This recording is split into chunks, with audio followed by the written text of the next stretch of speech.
7 कलमात ऐसे हैं जो मसीह खुदावंद ने सलीब के ऊपर अदा किए। चारों अनाजील में से इन कलमात को कलेक्ट किया गया है। अगर हम बगौर जायज़ा लें तो 3 कलमात मुकद्दस लूका तबीब दर्ज करते हैं, यानी पहला कलमा, दूसरा कलमा और 7वां कलमा। मुकद्दस यूहन्ना रसूल तीसरा, 5वां और 6वां कलमा कलमबंद करते हैं, और इसके बाद मत्ती और मरकस दोनों जो लिखारी हैं, ये दोनों जो है यानी मत्ती और मरकस चौथा कलमा कलमबंद करते हैं, जिसमें यीशु मसीह जोर से चिल्लाता है, एली एली लमा शबकतनी। इस तरह से अनाजील अरबा में से ये 7 कलमात कलेक्टिवली हमारे सामने आते हैं। तकरीबन आज से 2000 चंद साल कबल मसीह खुदावंद को जब रूमियों ने यहूदियों के कहने पर सलीब दिया, तो इंतखाब जिस जगह का इंतखाब किया गया, अमूमी एतबार से वही जगह इस्तेमाल की जा रही थी, और वह जगह थी यरूशलेम के नॉर्थ में एक रोड की साइड पे एक पहाड़ी जिसको कैलवरी कहा जाता है। किताब मुकद्दस का अगर आप मुताला करें, इस मुकाम को गलगत्ता और खोपड़ी का मुकाम भी कहा गया है। लेकिन अगर हम कैलवरी लफ्ज़ के ताल्लुक से सीखें तो लफ्ज़ कैलवरी लातीनी कैलावेरिया से अखज़ किया गया है, जिसका मतलब है स्कल या खोपड़ी। तो इस तरह से जितने भी ये नाम हैं, गलगत्ता या खोपड़ी, स्कल या कैलवरी, सारे उसी मुकाम को पेश करते हैं जिसे खोपड़ी का मुकाम कहा गया। खोपड़ी का मुकाम कहे जाने के पीछे 2 बातें हैं। उस पहाड़ी की जो शक्ल है वो स्कल की तरह दिखती है, और दोम ये वहाँ पे चूँकि लोगों को मसलूब किया जाता था, तो इस मसलूबियत के एतबार से भी उसको खोपड़ी का मुकाम कहा जाता था।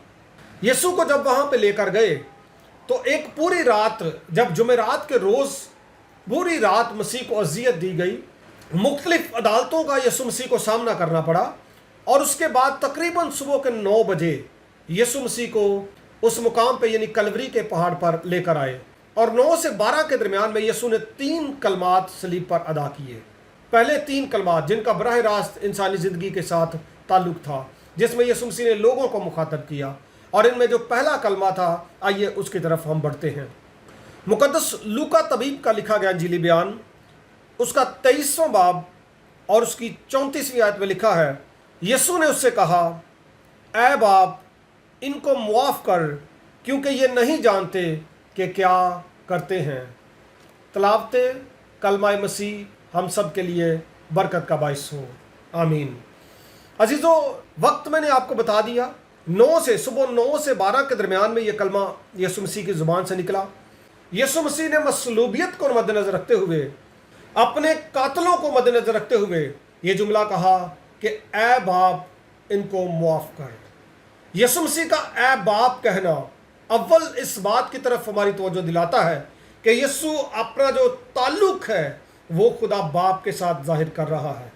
यही वो उलझन की बात थी जो फ़कीहों और फरीसियों और शरा के आलमों को नापसंद थी, कि यीशु बार बार खुदा को, जिसको वो खुदा मानते थे, उसको बाप कहकर मुखातब करता था, और इन्हीं बातों की बदौलत यीशु को मसलूब किया जा रहा था।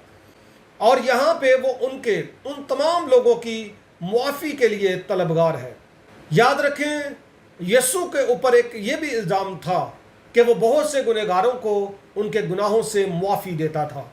एक मफलूज को जब उसने शिफा दी तो उससे कहा कि तेरे गुनाह मुआफ़ हुए। एक खातून जो गुनाह की हालत में पकड़ी गई थी, यीशु ने उससे कहा तेरे गुनाह मुआफ़ हुए।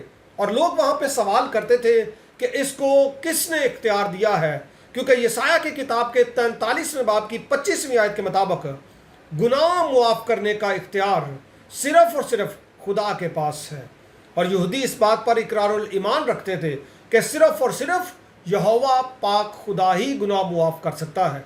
जब वो देखते कि मसीह खुदावंद लोगों के गुनाह मुआफ़ करते हैं, तो वो इस बात को लेकर बहुत ही बहस व तकरार करते और यीशु के मुखालिफ हो जाते थे, और यीशु को इन्हीं बातों की बदौलत वो अदालतों में घसीटते रहे।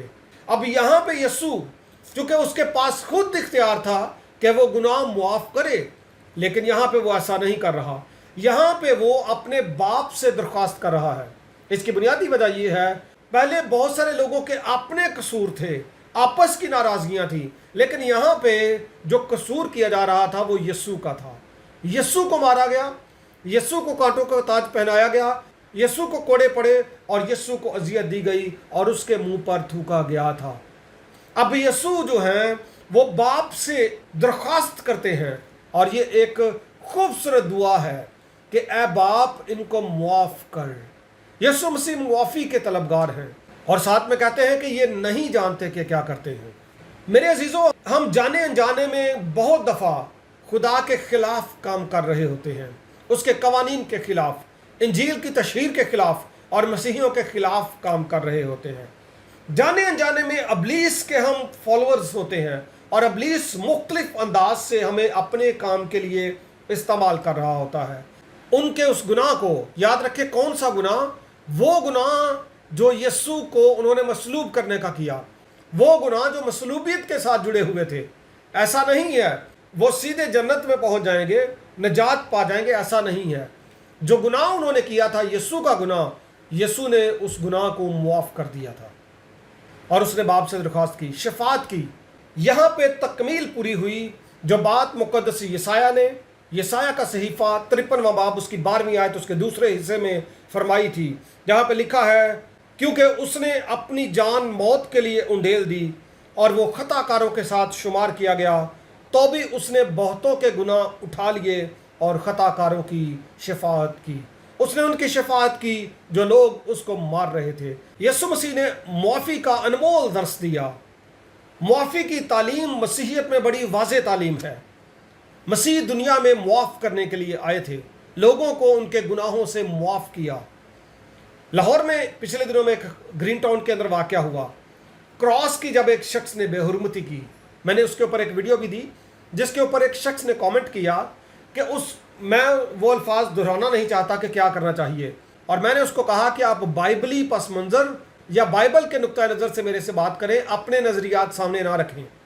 तो यीशु जो हैं वो मुआफ़ करते हैं, हमने भी मुआफ़ किया।